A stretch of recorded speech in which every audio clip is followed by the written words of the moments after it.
উন্নত জীবনের আশায় নিরাপত্তার খোঁজে আর কর্মসংস্থানের প্রয়োজনে প্রতি বছর লাখ লাখ মানুষ তাদের মাতৃভূমি ছেড়ে পাড়ি জমাচ্ছেন বিদেশে। মুসলিম জনগোষ্ঠীর মধ্যেও এই অভিবাসনের হার দিন দিন বাড়ছে। সম্প্রতি পিউ রিসার্চ সেন্টারের এক জরিপে উঠে এসেছে এমন কিছু তথ্য যা বিশ্বজুড়ে মুসলিম অভিবাসনের চিত্রকে নতুন করে সামনে এনেছে। বিশ্বব্যাপী অভিবাসীদের মধ্যে মুসলিম জনগোষ্ঠীর হার 29%। এই বিশাল জনগোষ্ঠী মূলত উন্নত জীবন, নিরাপদ আশ্রয় এবং কর্মসংস্থানের উদ্দেশ্যে দেশান্তরী হন। সিরিয়ার প্রসঙ্গে বিশেষজ্ঞরা বলেন, যুদ্ধবিধ্বস্ত এই দেশটি থেকে সর্বাধিক সংখ্যক মুসলমান অভিবাসী হয়েছে। পিউ রিসার্চ সেন্টারের তথ্য মতে সিরিয়া থেকে 81 লাখ মুসলিম বিদেশে পাড়ি জমিয়েছেন, যা বিশ্বব্যাপী মুসলিম অভিবাসীদের মোট সংখ্যার 10%। 2011 সালে শুরু হওয়া সিরিয়ার গৃহযুদ্ধ দেশটির মানুষের জীবনকে করে তুলেছে ভয়াবহ ও অনিশ্চিত। প্রাণ বাঁচানোর তাগিদে এবং নিরাপদ আশ্রয়ের খোঁজে তারা বাধ্য হয়েছেন দেশ ছাড়তে।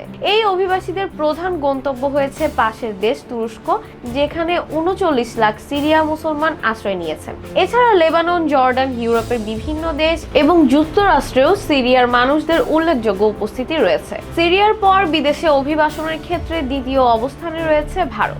দেশটি থেকে 60 লাখ মুসলমান উন্নত জীবনের আশায় ও কর্মসংস্থানের উদ্দেশ্যে বিদেশে পাড়ি জমিয়েছেন। ভারতের মুসলিমদের প্রধান গন্তব্য মধ্যপ্রাচ্যের ধনী দেশগুলো, বিশেষ করে সংযুক্ত আরব আমিরাতে ভারতের মুসলিম জনগোষ্ঠীর উল্লেখযোগ্য উপস্থিতি রয়েছে। দেশটিতে ভারতের মুসলমানদের সংখ্যা প্রায় 18 লাখ। এছাড়াও সৌদি আরব ও ওমানেও বিপুল সংখ্যক ভারতীয় মুসলিম কাজের সন্ধানে পাড়ি জমিয়েছে। তৃতীয় অবস্থানে যুদ্ধবিধ্বস্ত দেশ আফগানিস্তান। দেশটি থেকে 55 লাখ মুসলিম বিভিন্ন দেশে আশ্রয় নিয়েছেন।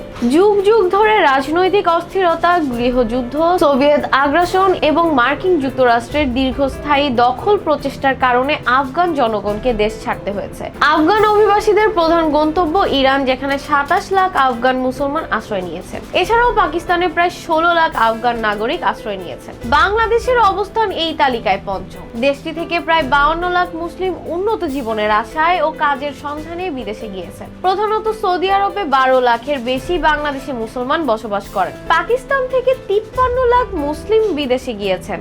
তাদের বেশিরভাগই মধ্যপ্রাচ্যের দেশগুলোতে কর্মসংস্থানের জন্য গিয়েছেন। তালিকায় আরও রয়েছে ইন্দোনেশিয়া, ফিলিস্তিন, মিশর, তুরস্ক এবং মরক্কো। সিরিয়া, আফগানিস্তান ও ফিলিস্তিনের মতো দেশগুলোতে দীর্ঘদিন ধরে চলা যুদ্ধ এবং রাজনৈতিক অস্থিরতা মানুষকে দেশ ছাড়তে বাধ্য করেছে। বাংলাদেশ, পাকিস্তান ও মিশরের মতো উন্নয়নশীল দেশগুলোর নাগরিকরা কর্মসংস্থানের জন্য উন্নত দেশগুলোতে যাচ্ছেন। মধ্যপ্রাচ্য, ইউরোপ ও আমেরিকার মতো দেশগুলোর উন্নত জীবনমান ও শিক্ষা ব্যবস্থা অনেকের জন্য আকর্ষণীয়। বিভিন্ন দেশে ধর্মীয় বা জাতিগত কারণে নিপীড়নের শিকার হয়েও অনেক মুসলমান দেশ ত্যাগে বাধ্য হচ্ছেন। বিশ্বজুড়ে মুসলমান অভিবাসীদের এই চিত্র শুধু উন্নত জীবনের খোঁজ নয়, বরং নিরাপত্তা, শান্তি আর ভবিষ্যৎ প্রজন্মের জন্য একটি আশ্রয়ের সন্ধানও। আন্তর্জাতিক সম্প্রদায়েরও উচিত এই অভিবাসীদের প্রতি মানবিক দৃষ্টিভঙ্গি বজায় রাখা এবং তাদের অধিকার নিরাপত্তা নিশ্চিত করা। আজ এ পর্যন্তই। এরকম আরো তথ্যমূলক ভিডিও দেখতে চাইলে লাইক, শেয়ার এবং সাবস্ক্রাইব করে আমাদের সাথেই থাকুন। ধন্যবাদ।